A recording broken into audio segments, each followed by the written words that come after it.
ஐயையோ ஐயையோ ஐயையோ ஐயையோ இங்க பாருங்க.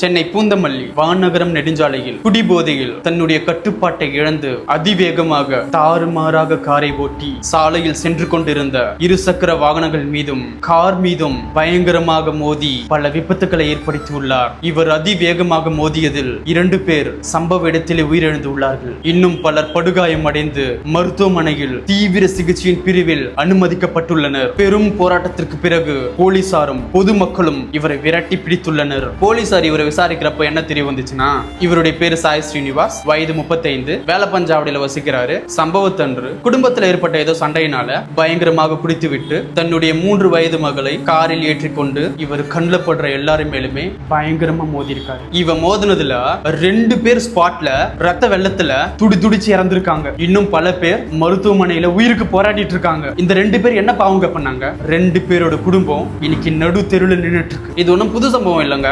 யார் ஆட்சிக்கு வந்தாலும் மது கடைகளை மூடுவோம், மதுவை ஒழிப்புன்னு சொல்றீங்க. ஒழிச்சிட்டீங்களான்னு கேட்டா 500 கடையை மூடிட்டோன்னு சொல்றீங்க. இன்னொரு பக்கம் மது கடைகளை புதுசா திறந்துட்டே தான் இருக்கீங்க. அதுவும் எங்க ஸ்கூல் பக்கத்துல, காலேஜ் பக்கத்துல. நீங்களும் ஏன்டா சும்மா இருக்கீங்க?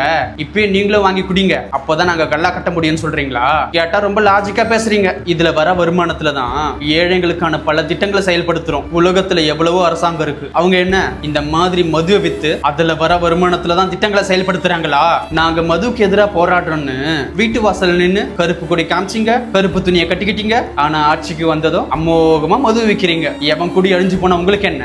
நாங்க டாஸ்மாக மூடிட்டா கள்ளசாராயம் உள்ள வந்துரும், பல உயிர்கள் பலியாகும்னு பயங்காட்டுறீங்க. நீங்க மட்டும் இல்லங்க, இதுக்கு முன்னாடி ஆண்ட கட்சி வேற எந்த கட்சி வந்தாலும் தமிழ்நாட்டுல இதே நிலைமை தான். இப்ப புதுசா வர கட்சி நாங்க ஆட்சிக்கு வந்தா மதுவை ஒழிப்போம் கிழிப்போம்னு சொல்றாங்க.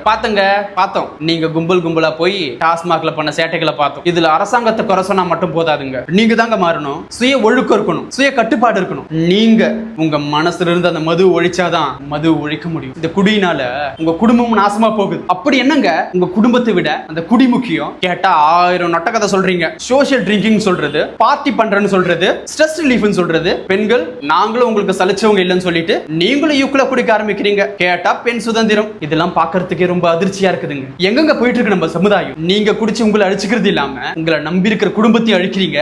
ரோட்ல போறவங்களை வண்டி ஏத்தி கொள்றீங்க. சிறுமின்னு கூட பார்க்காம பாலியல் வன்புணர்வு பண்றீங்க. உங்க குடும்பத்தை பாருங்க, உங்க குழந்தைகளை பாருங்க. நீ ஃப்ரெண்ட்ஸ்க்காக ஒரு வாட்டி குடிச்சாலும் சரி, இல்ல குடிக்கு அடிமை ஆயிட்டாலும் சரி, அதுல இருந்து வெளிவரது ரொம்ப கஷ்டங்க. திருந்துவீங்கன்னு நம்புறேன்.